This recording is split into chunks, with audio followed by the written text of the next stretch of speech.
Pero los agarras con Chun-Li, se los avienta a 2 cuerpos, ¿sí? A 2 cuerpos de distancia. ¡Ah! Sí. ¡No te creo, Flan! ¡No te la creo! ¡Esa sí no te la creo! Le cortó el Maximum Spider con una patada fuerte de Chun-Li. Eso sí no lo había visto. A ver, ahí está más o menos. Ajá. ¡Ah! ¡No te creo, Flan! Tenía que pegarle el Maximum Spider. Por más patada fuerte de Chun-Li, tenía que pegarle el Maximum Spider. Eso no lo había visto, Flan.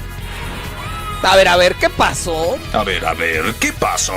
¡Ah! Justo ahí, ahí está. Ahí tiene que ganar el Maximum Spider. Ninguna patada puede cortar el Maximum Spider. La patada fuerte, exactamente la patada alta. Entonces resulta que la patada fuerte de Chun-Li le ganó al Maximum Spider. O sea, si le doy play otra vez... no.